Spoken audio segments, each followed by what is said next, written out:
Boa tarde, welcome to a new seminar of the Observatory of Valongo. Today is a great pleasure to have with us Evelyn Johnston. And Evelyn is now a professor at the faculty of the Universidad Diego Portales in Santiago in Chile. And long time ago, when we first met, she did her PhD in Nottingham University in England, where I did my PhD too. So it's very nice to have you here today. And after her PhD at Nottingham, she did a short postdoc there. And then she moved to Santiago in Chile for an ESO fellowship with duties at Paraná from 2014 to 2018. And then she had a Fondesit fellowship at Universidad Católica de Chile till 2020, when then she got a job. So it's great to have you here, and you're going to tell us about a subject that is very close to my heart, let's say. And so you're going to tell us about understanding the formation of a zero galaxy through their bulge and disk star formation histories. So if you want to share your screen.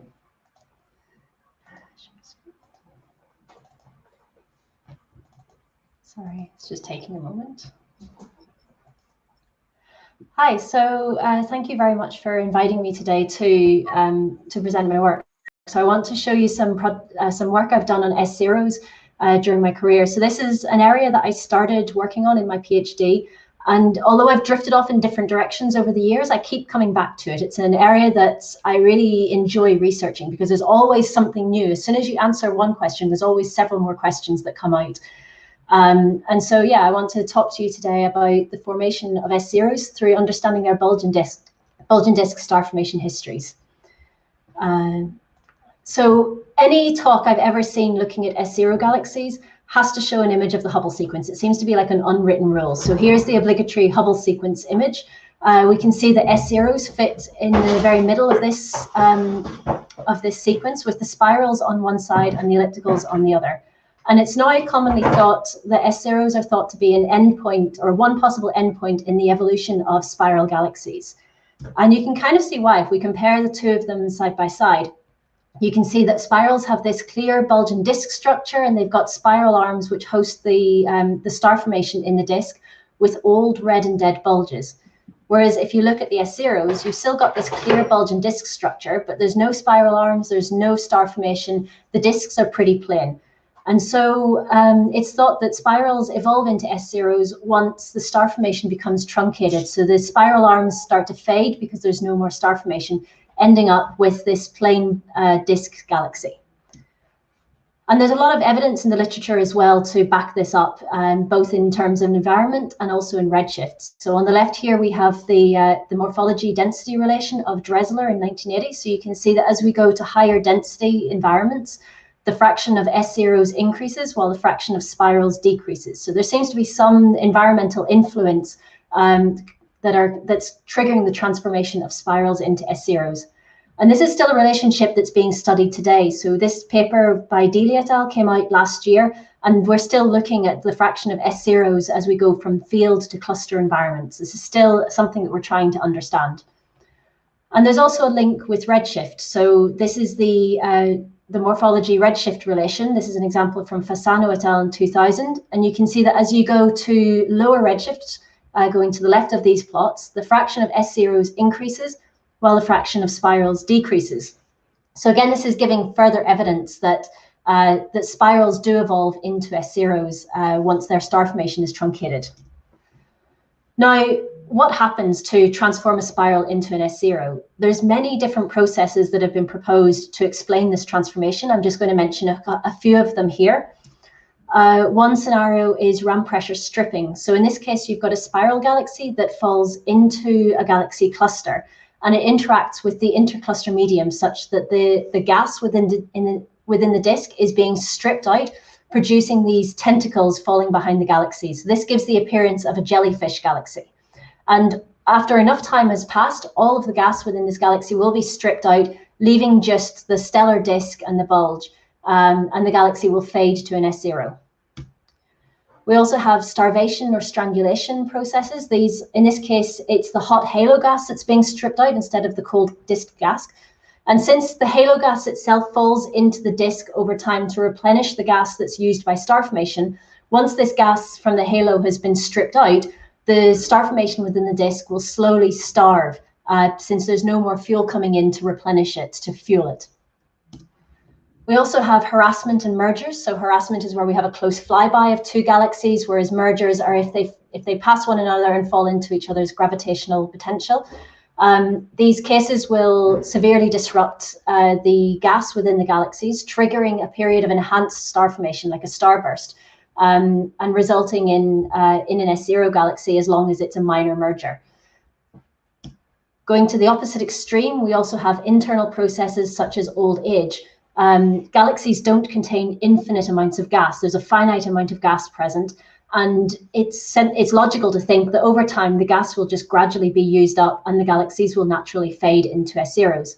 So this was an example of a study by Pak et al. In 2019, showing a sample of red or passive spirals. And they proposed that these galaxies are simply spiral galaxies that have used up their gas naturally and are slowly transforming into S0s by fading. And the final process I want to mention is disk instabilities or fragmentation. So simulations by De Battista et al. In 2006 have shown that over time, the spiral arms can become wound up, they can become fragmented, and after enough time has passed, they'll completely disappear and leave this featureless disk instead. So many of these processes are driven by interactions, some are driven by internal processes, but what's common is that they're all driven by changes in the gas content, whether it's being stripped out, whether it's being used up, and all of these different processes would affect the bulges and disks of galaxies in different ways. And so if you can study the star formation histories and the stellar populations of these two components, you can actually understand a lot about how S0 galaxies have formed, how they've transformed from spirals. So back in my PhD, I was very interested in this idea, and I worked on developing techniques to try and disentangle the spectra of the bulge and disks using long slit spectra. So I had a sample of S0 galaxies from the Virgo and Fornax clusters. These spectra were observed with 4s on the VLT and GMOS on Gemini, and had very high signal to noise, as you can see here. So this is, the black points just show the light profile of the galaxy at a specific wavelength in the continuum, and also in the H-beta absorption feature. And we were able to fit a bulge and a disk profile to these light profiles at every single wavelength in the long slit spectrum, which allowed us to measure the fluxes as a function of wavelength, which in turn gave us the spectra of each component. So we can see here, this is an example of a 2D model of the original spectrum. Up at the top, we have the bulge and the disk models that were created by this technique. And in the bottom left, we have the bulge plus disk model that were created by adding these two together. So we used this technique to extract the spectra of the bulges and disks of this sample of S0s. And we, first of all, carried out stellar populations analysis, looking at using the line strength indices to measure the luminosity-weighted stellar populations. So luminosity-weighted stellar populations tell us about the most recent episode of star formation, since these stars are the hottest and the brightest in the system, so they dominate the light, even if they only account for a tiny fraction of the mass of the galaxy. So to measure estimates of these stellar populations, we measured the H-beta and magnesium and iron line strengths using H-beta as an age indicator and magnesium and iron as the metallicity indicator. So we can see here, this is the line strength measurements for the bulge in blue, for the disk in red. And we superimpose these simple stellar population models. So these give the predicted line strengths for single stellar populations of a given age and metallicity. And you can interpolate your points within this grid to get an estimate of the age and metallicity of your galaxy, or in this case, of the bulge and the disk. So in this example, we can see that the bulge in blue sits above and to the right of the disk. So it has younger and more metal-rich stellar populations.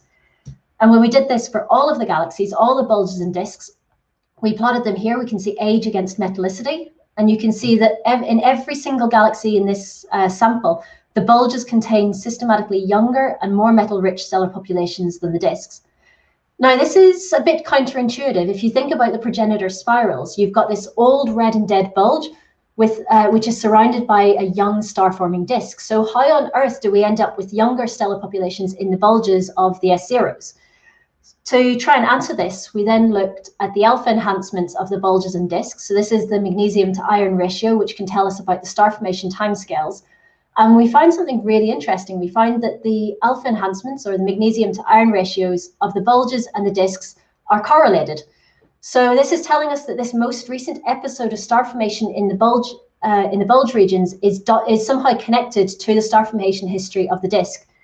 And so we built up a scenario that when the disk star formation is being truncated, some of the enriched gas from the disk is being funneled into the center of the galaxy, into the bulge region, where a final episode of star formation occurs there. And that's what we're then measuring with these line strength indices.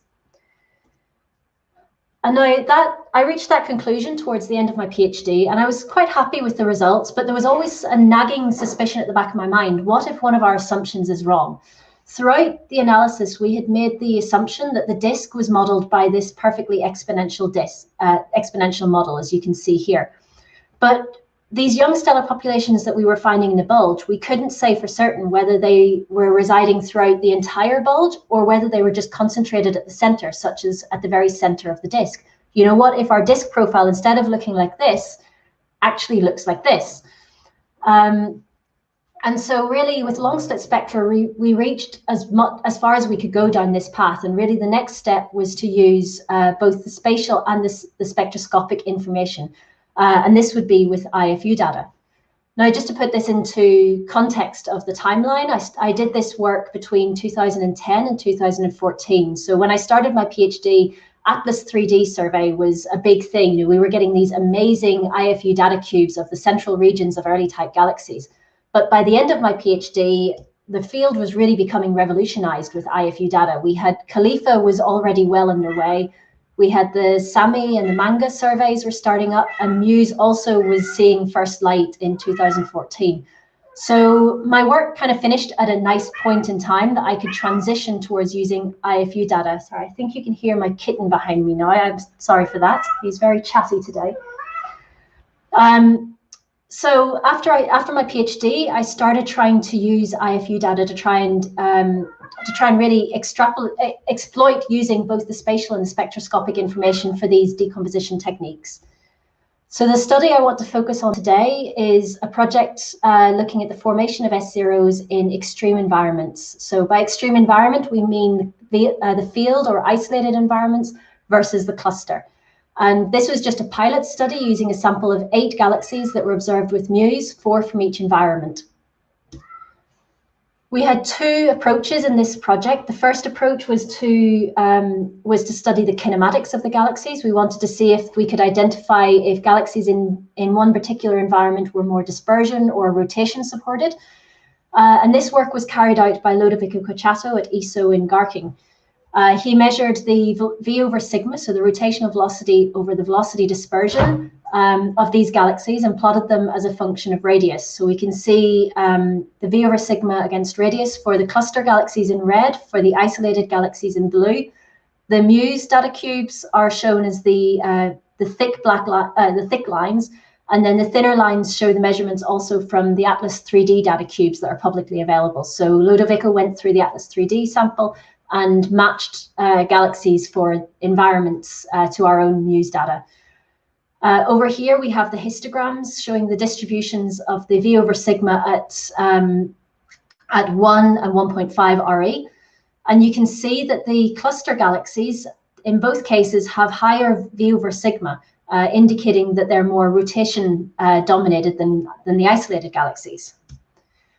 As a follow-up study, he also looked at the specific angular momentum of these galaxies, and we find the same thing. We find that the cluster galaxies have higher specific angular momenta than the isolated galaxies. And in particular, the cluster galaxies have angular momenta that are more similar to spirals, whereas the isolated galaxies have angular momenta that are more similar to ellipticals. So the conclusion from that work was that in isolated galaxies, they have lower V over sigma and angular momenta, which indicates that they're more dispersion dominated. Now, this suggests that the stellar orbits are more disrupted, and therefore the most likely processes are the more violent processes, such as the minor mergers. And so we believe that in the isolated galaxies, these mergers likely occurred at high redshift, and that the merger remnant has evolved more passively and in isolation since then. The cluster galaxies, on the other hand, have systematically higher V over sigma and angular momentum, suggesting that they're rotation dominated. And so we believe that the gas stripping processes are more likely responsible for the formation of these SZeros. This is where the gas is stripped out, but where the stellar orbits have been less disrupted. So this was the first part of the study looking at the galaxy kinematics. My part of the study was then following up to look at the stellar populations. And I worked on a modification of the idea of bulge disk decomposition. So I'm sure many of you are familiar with this idea. We take an image of a galaxy, we can model the two-dimensional light profile of the bulge and the disk in that image, creating model images of those two components. And from those, we can measure the physical parameters, such as the luminosity, the size, the SZeros index. And if we have multi-waveband imaging, we can also determine the photometric stellar populations for the bulges and the disks.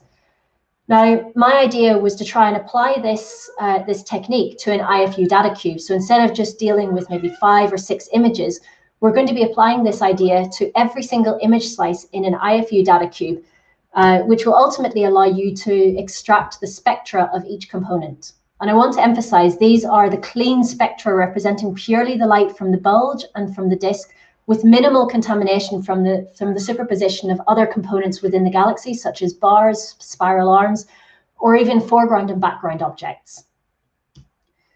So this technique I developed is called BUDDY, or bulge disk decomposition of IFU data.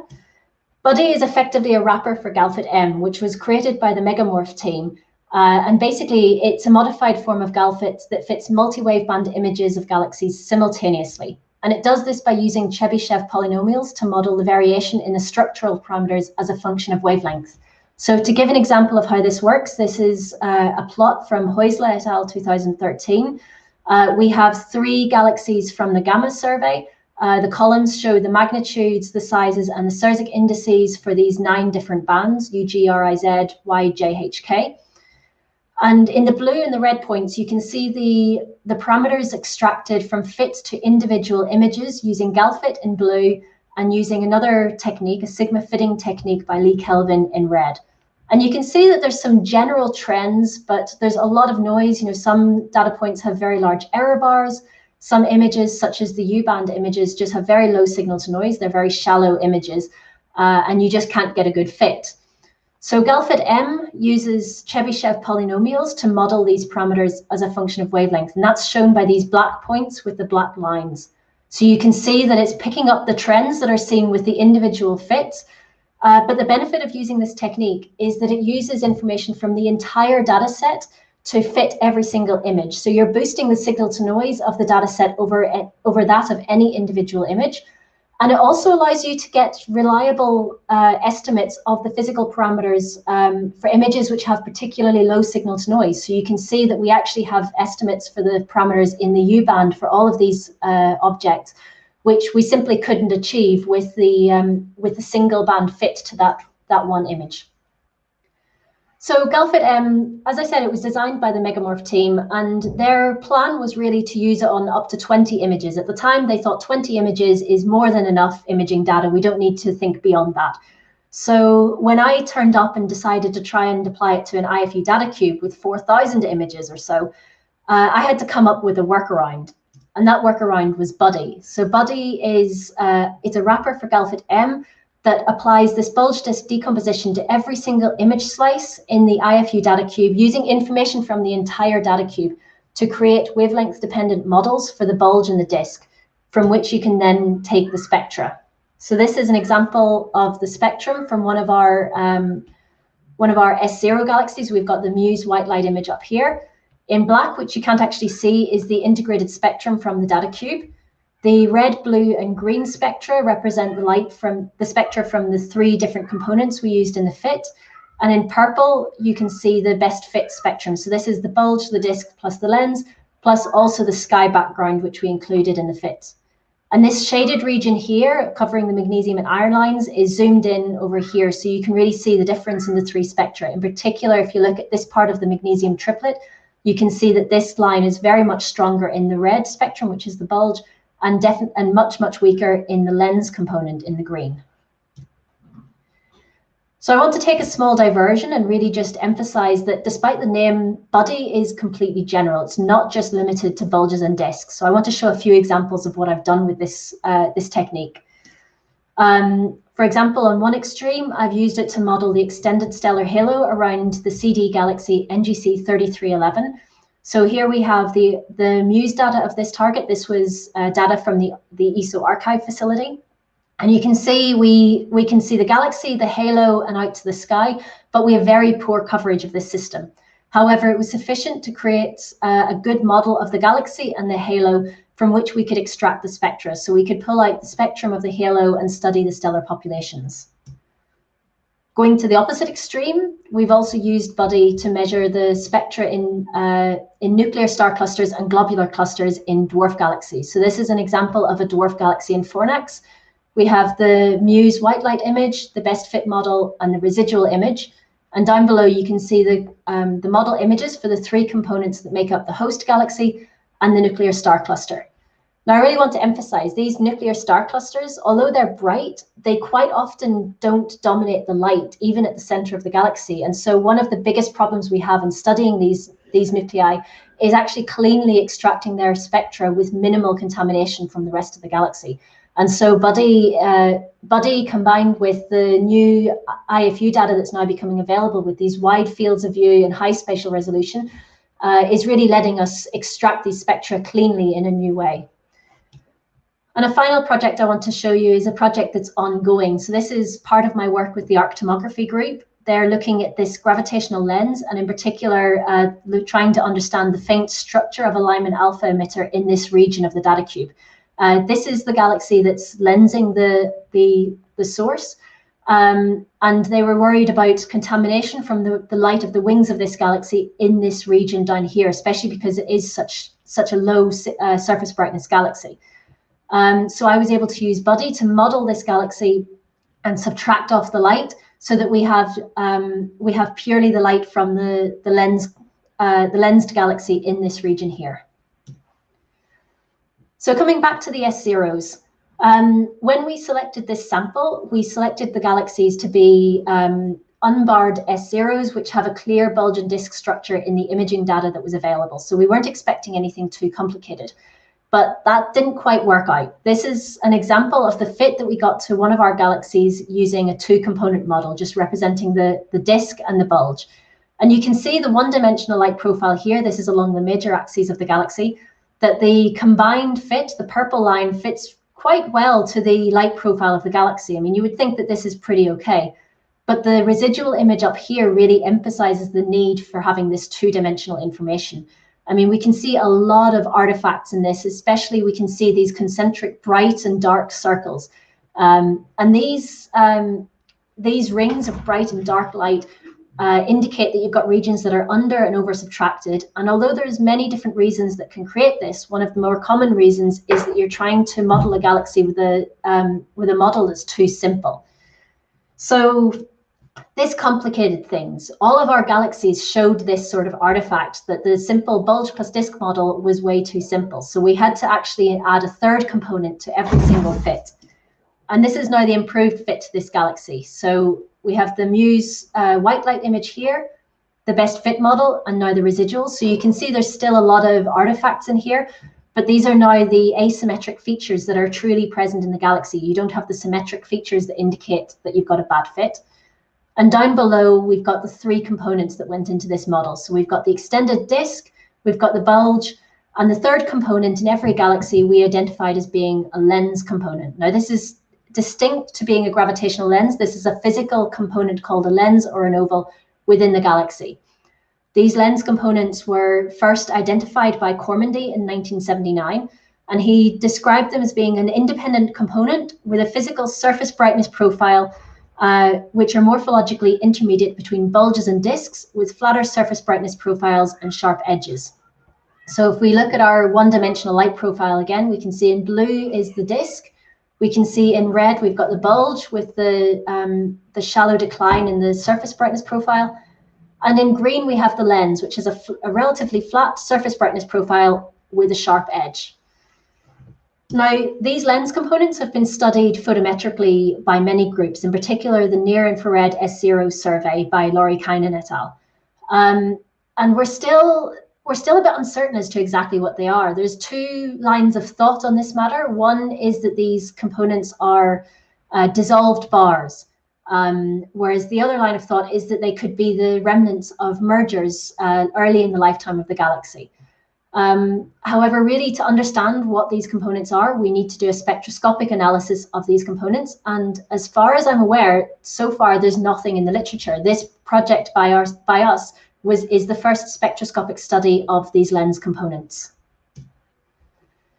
I want to take another small detour here to show you something else that Buddy can do. So we can see in the previous image that we have these irregular artifacts within the data cube. Now, these images have all been scaled to the same flux level for easy comparison, but in this image, I've rescaled the flux to really emphasize the faint variations within these residual images.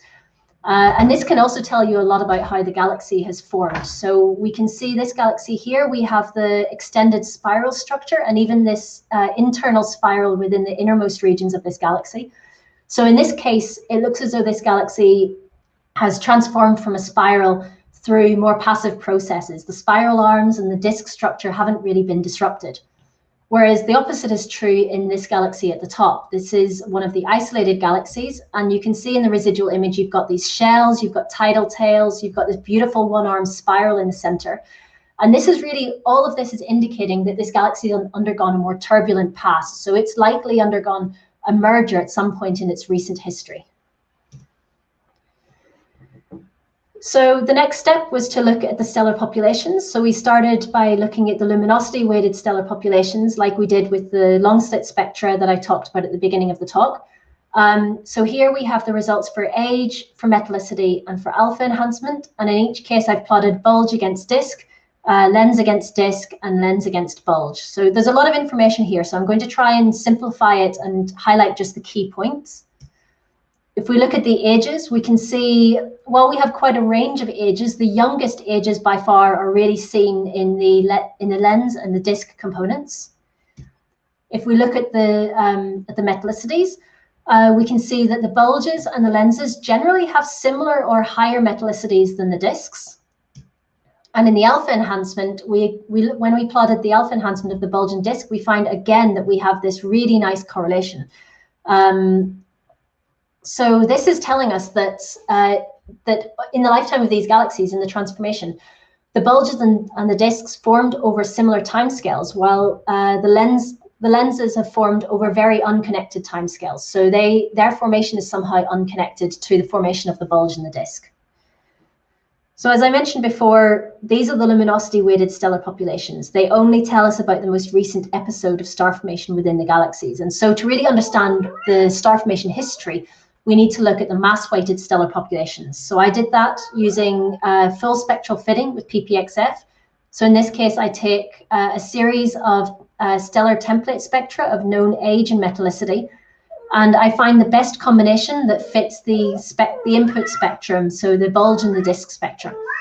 And one nice thing from this method is that you can plot the weights of the different stellar templates. So in this case, we have an age metallicity grid, and every single point here marks a distinct stellar template that went into the model with a known age and metallicity, and the color represents the mass fraction of that spectrum. So you can see, for example, in this galaxy, the majority of the mass is old and metal poor, but it's undergone some more recent star formation with higher metallicity.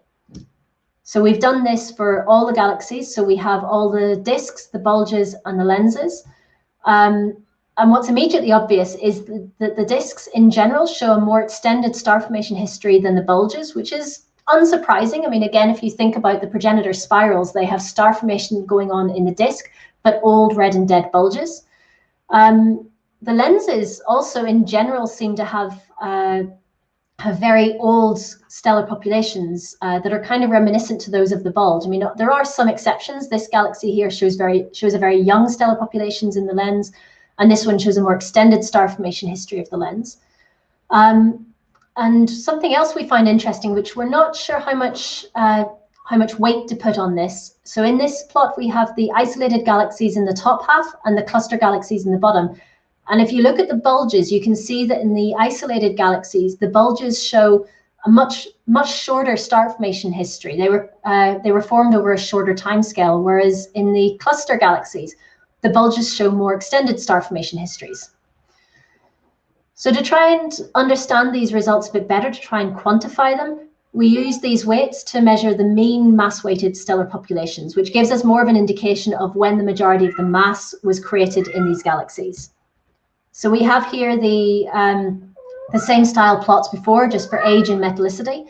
And there's a couple of things that I really want to highlight here. So if we look at the ages, we can see that in all the galaxies, all three components are generally very old. They're all above about 10 billion years old. Now, for stellar populations analysis, once you hit about 10 billion years, the spectra becomes so similar that you just cannot distinguish between the ages. So these galaxies, these components, built up their mass a very long time ago. The one exception is this red data point here. This is 2 MiG 445. This is the galaxy I showed you earlier in the residual images with the tidal tails and the shells. So this galaxy has undergone a more recent merger, and that seems to have been connected to the formation of the lens within this galaxy. Again, looking at the metallicities, we see that the bulges and the lenses have generally very similar or higher metallicities to the disks.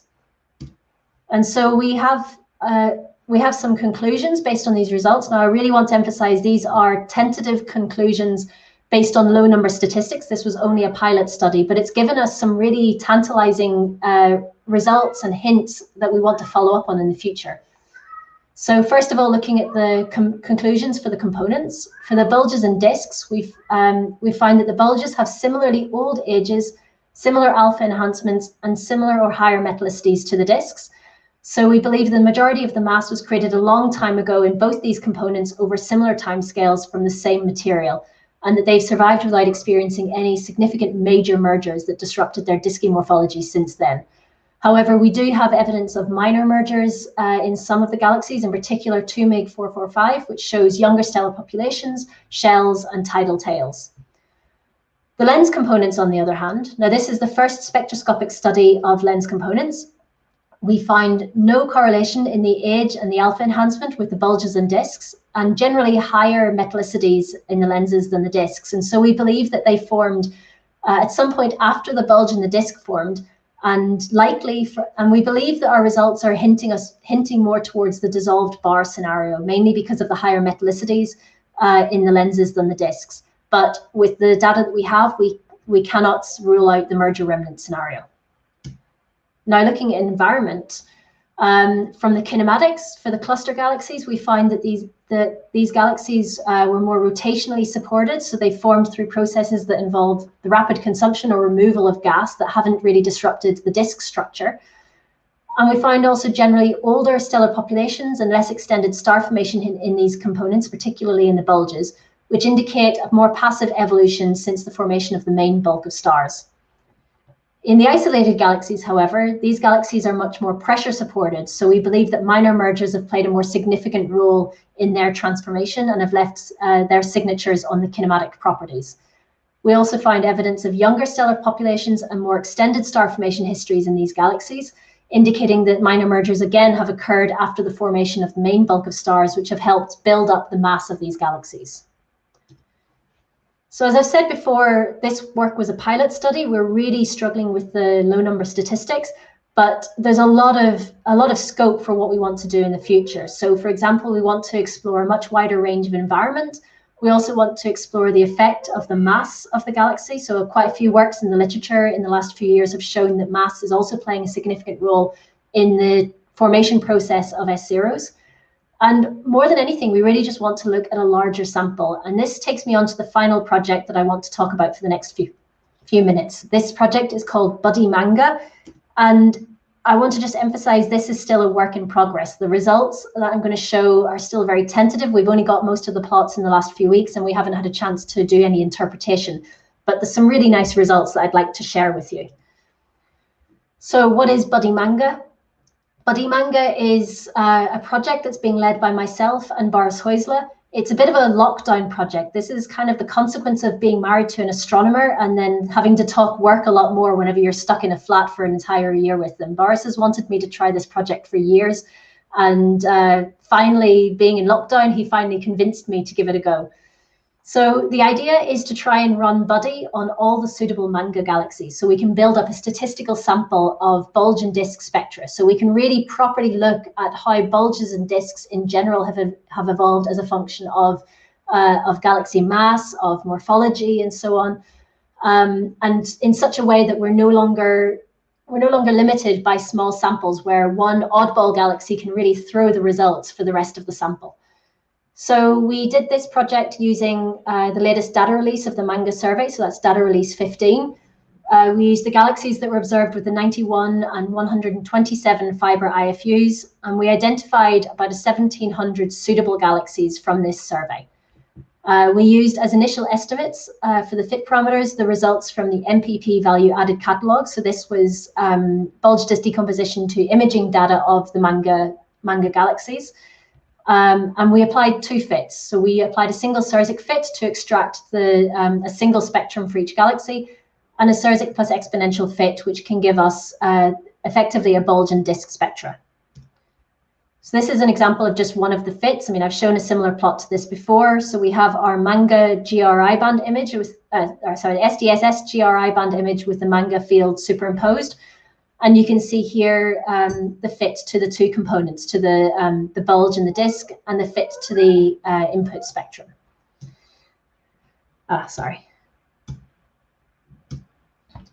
So out of the 1,700 galaxies that we tried to fit, we managed to fit successfully about 1,200 with a single SZeros profile, and about 900 with a SZeros plus exponential profile. And in general, we identified the bulges and the disks as the more compact and extended components, respectively. So this is an example of the fit that we can achieve. We've got this spiral galaxy in SDSS. Here's the Manga white light image and the residual image with really bad flux scaling. I need to adjust that. In the middle row, we have the model images. So this is the model that we used for the single SZeros profile. And in these two, these are the exponential and the SZeros components that we used in the two-component model. And at the bottom, we have the star formation histories. And this is really where I can emphasize what Buddy Manga can do. So with the single SZeros spectrum representing the integrated light of the galaxy, we can see the galaxy has very extended star formation history. But when we separate that into bulge and disk, we can see that the disk hosts the majority of this extended star formation history and even more recent star formation activity over here. Whereas the bulge mainly hosts, or the majority of the mass in the bulge is very old and very metal rich. And while there has been some evidence of more recent star formation, it's only contributed a tiny, tiny fraction of the total mass of this component. So the first science project we're doing with Buddy Manga is a follow-up to the SZeros project that I've just been telling you about. We identified all the SZeros in our sample, making a total sample of about 77. We have the bulge and disk spectra of each of these galaxies, and the first step was to measure the luminosity-weighted light populations from the line strength. So again, here you can see the H-beta versus magnesium iron indices for the bulges and the disks with the SSP models superimposed. And you can see immediately that the bulges tend to sit in this area of the model with the old metal-rich stellar populations, whereas the disks extend a bit more up into these younger, more metal-poor populations.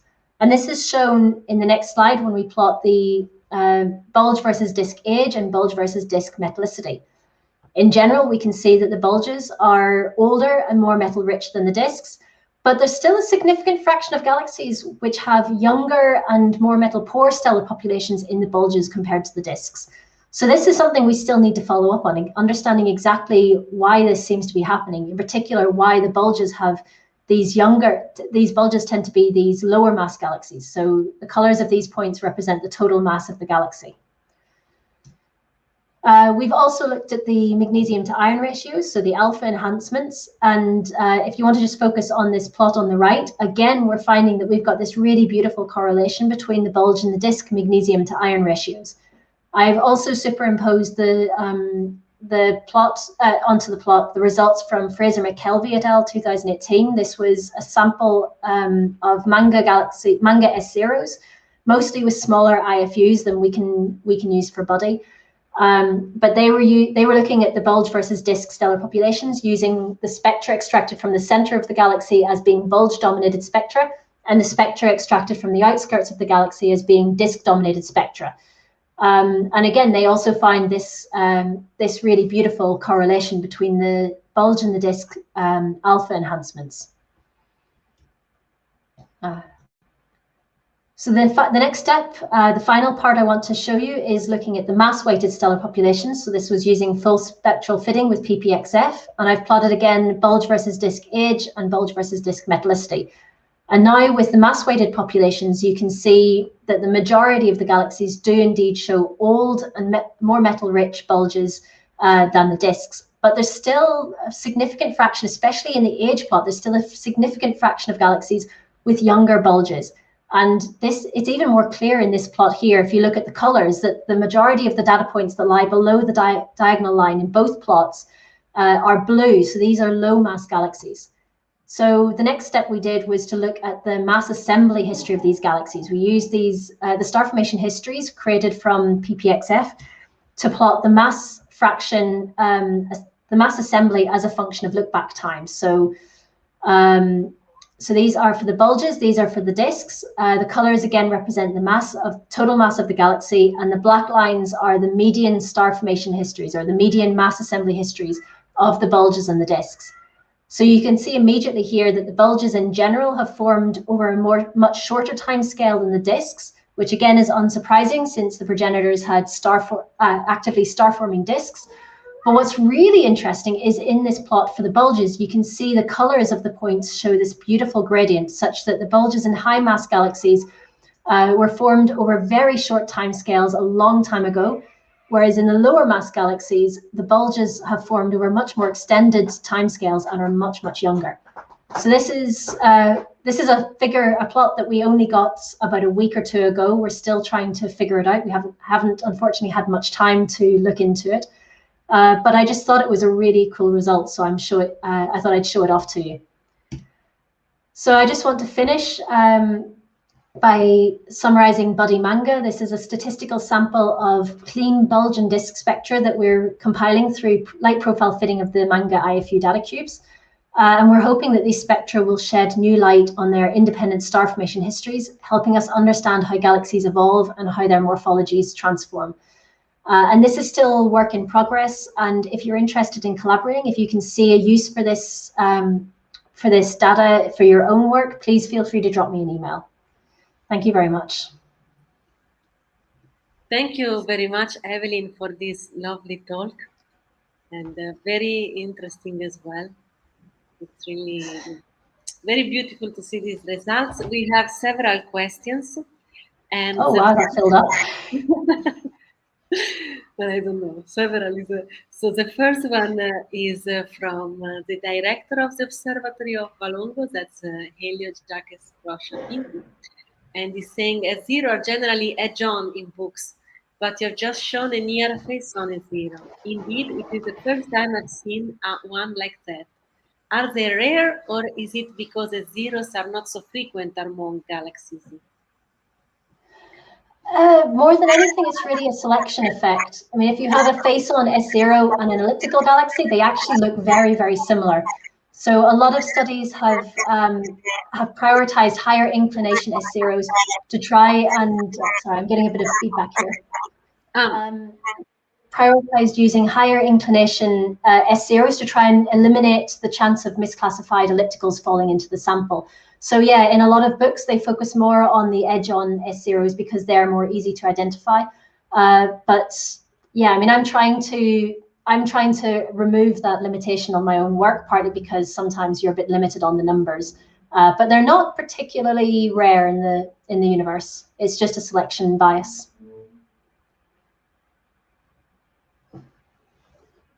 Okay, did the reverberation went back when I muted? Yes, it's gone. It's me then. I will mute myself. So next question is from Mariana Rubet. She's asking, when you measure the rotation speed of galaxies within a cluster, can you measure the component perpendicular to the line of sight?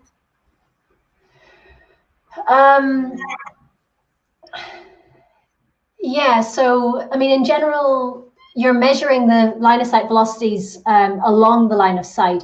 By perpendicular to the line of sight, it's much trickier. I mean, if there's some inclination, you can try and measure that and correct for it.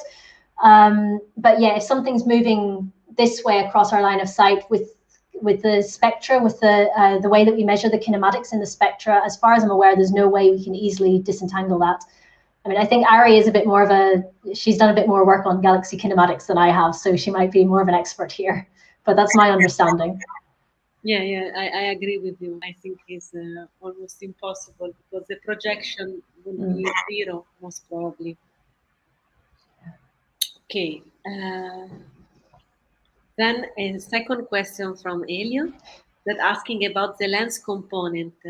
Is asking if the lens component were a dissolved bar, is there an example of different degrees of lenses, more bar-like and less bar-like in different galaxies? Yeah, so even in our sample of 8 galaxies, we found very different shapes of the lenses. I mean, we could still distinguish them from the bulges by the flat surface brightness profile with the sharp edge, but we did find some that looked very flattened and some that were becoming more circular. Still not quite as circular as the bulge, but getting there.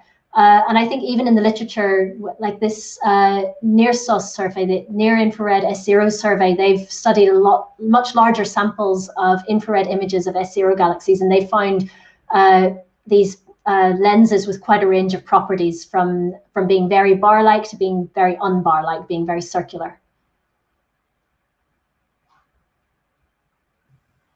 Okay, next question from Yana Martins. Nice work, Dr. Johnston, and I love the participation of the cat. I think I missed the part of metallicity. Can you comment about the importance of metals in the galaxy components and their evolution? So in general, galaxy metallicity will only ever go up. So if you've got any star formation happening within the galaxy, it's just going to build the metallicity, because if you've got star formation going on, the stars will explode as supernova. That enriches the interstellar medium, which then fuels the formation of the next generation of stars. So those new stars will have the higher metallicity. So the fact, like in this study, the fact that we find that the bulges and the lenses are higher metallicities than the disks indicates that there's been more recent star formation within the bulge components. And the fact it's higher than the disk suggests that it's been enriched by star formation activity within the disk. So the ISM from the disk has been funneled into the center of the galaxy, where it's fueled the star formation in the bulge and the lens components. I mean, to be absolutely honest, we could still have gas being accreted from other galaxies, like if there's been mergers, and that could also shake things up a bit as well. But we're kind of, the general picture that we think is forming, and we could be wrong here, but this general picture we think is forming is that because the metallicities always increase, having higher metallicities in the bulges and the lenses indicates that they're somehow connected to the formation of the disks.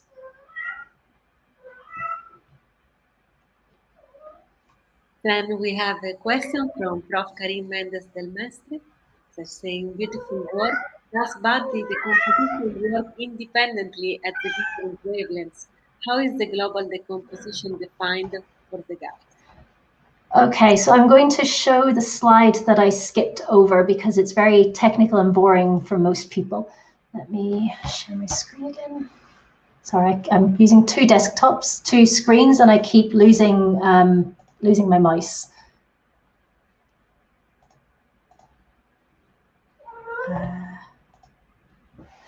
Okay, so this is kind of an outline of how Buddy works. So while you can fit every single image slice within the data cube independently, It's not the greatest idea because sometimes you'll have a lot of contamination. So for example, you'll have contamination from skylines. This is particularly an issue with the Manga data, which hasn't got the best sky subtraction algorithm. So what we do in Buddy is this three-step process. So we first fit we collapse down the data cube into a single white light image, and we fit that image. So this gives us a rough idea of how many components we need in the fit and roughly what the starting parameters should be. You know, are we on the right track or are we completely off? And this is a nice quick step within Buddy that you can iterate manually to make sure you've got it right. The next step is to rebin the data cube into a series of 10, for example, high signal to noise images. We call these the narrowband images. And with this step, you can actually refine your your input parameters. So typically I run Buddy twice at this step. I run it first time with all the parameters free, and then I run it again with my chosen polynomials. So this, by running it free, I can see roughly if there's a gradient in the size or the Szeros index as a function of wavelength, and then I can choose a polynomial that reflects that gradient or that holds it steady if that's what's happening.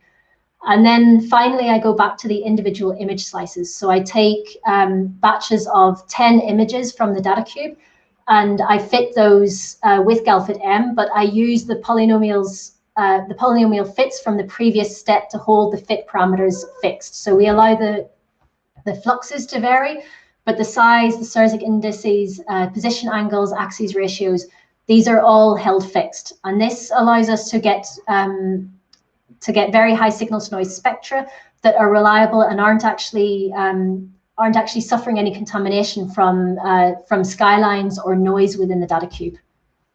I hope that made sense. That was very clear. It's a nice slide. Okay, so next. Okay, we have a 15-year-old listener.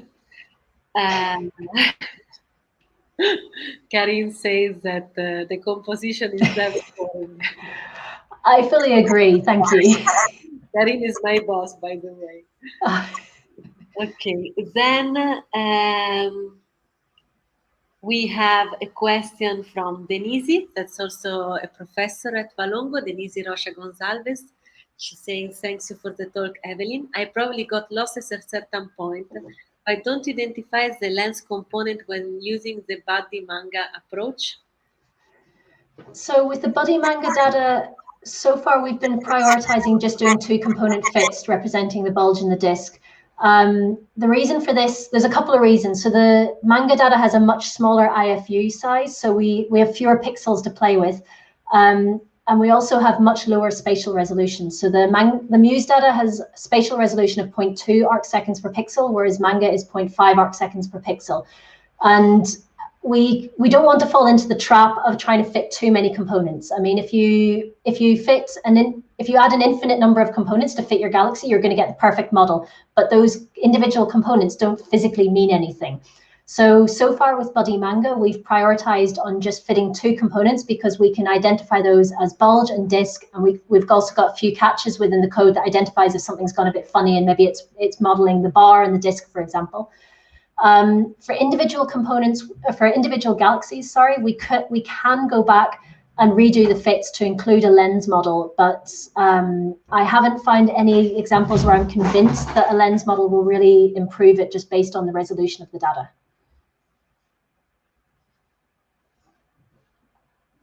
Thank you, Evelyn. So we have a question from Marco Grossi, who is a visiting professor at Valongo, and is asking, saying, thanks for the very interesting work. I was wondering about what kind of the bulges do you find in the low mass galaxies of your Buddy sample? Are they pseudo bulges or normal bulges? That's a very good question, and we haven't actually got started on that analysis yet. That's one of the next steps that I want to move on to. I know in general we do find quite a lot of pseudo bulges in the sample, but I haven't looked at it as a function of mass. And personally, I'm a bit wary of classifying things as pseudo bulges or classical bulges. I mean, it's such a spectrum. I mean, anything with a Szeros index of around 1 is most likely to be a pseudo bulge. Anything with Szeros index around 4 is likely to be a classical bulge. but everything in between, where do you put your distinction? So I'm always a bit wary. You know, I'm interested in seeing the differences in the SZeros index with the different parameters, but I'm very wary of using the labels pseudo versus classical bulges. Yeah, in fact, Marco then add this. Do you find low or high SZeros? Yeah, so we do find a lot of very low SZeros indices of, say, less than 2 or 3. And then, yeah, I've got a histogram, but I don't have it handy at the moment. It kind of drops, and then it peaks again at a SZeros index of 8, which usually means that there's some very bright concentration within the galaxy, which could be an AGN. We haven't gone through the sample yet and identified which galaxies are marked as AGN within the Manga survey to take them out of the sample.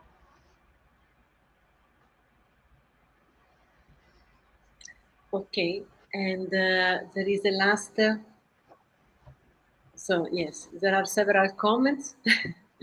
Beniz says that, yeah, thanks. So it is a matter of resolution of the data.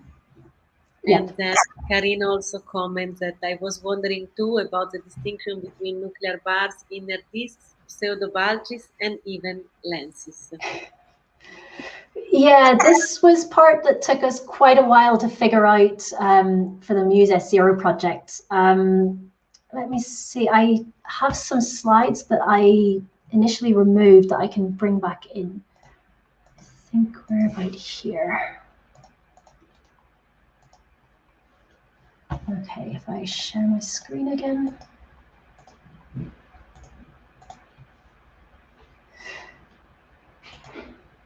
Okay, so these were a few slides that were originally in the talk, which I didn't, I took out just because it was starting to run too long.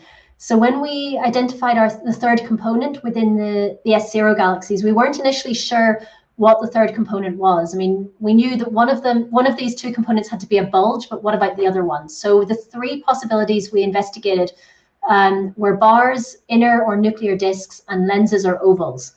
So, for example, for the bars, we looked at predictions of the properties of the galaxy if there was a bar. So this is a classical image from Bureau and Athanasula, where they simulated galaxies with no bars, with a weak, intermediate, and strong bar. They created images of the galaxy from different angles, different orientations, and also mapped out the velocity field, the surface brightness profiles, velocity and velocity dispersion, and so on. So we tried to use these signatures to identify if these components within the galaxies were bars. And we didn't really find anything that matched what we would expect for bars, so we ruled that out. The other one was nuclear or inner disks, and this was actually a part of the project that Ari really helped us with. So the first step we did was try and create unsharp masked images of the galaxies, which can help reveal any irregular or features within the galaxy. So we can see the white light images of the galaxies and their unsharp mask images.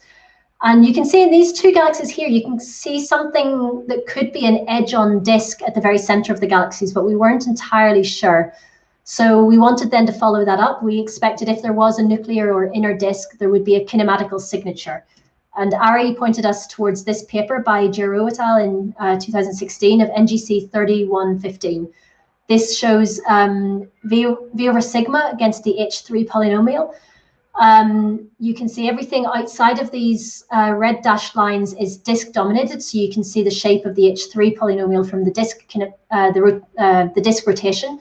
And within these lines is the bulge dominated region, so you can see it's relatively flat. But in this study, they knew that they had a nuclear disk within this galaxy. So they highlighted all the data points where the nuclear disk was. And you can see that you've got this rotating component, a signature of this rotating component within the bulge region of this galaxy. So we tried to use this to see if we could identify something similar within our own galaxies.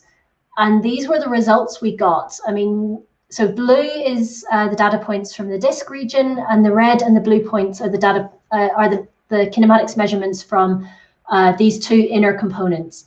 And you know, there might be something here in this galaxy and this galaxy, but unfortunately, the trends for both the red and the blue data points overlap so significantly, we can't distinguish if there's something within the bulge that could be this nuclear disk.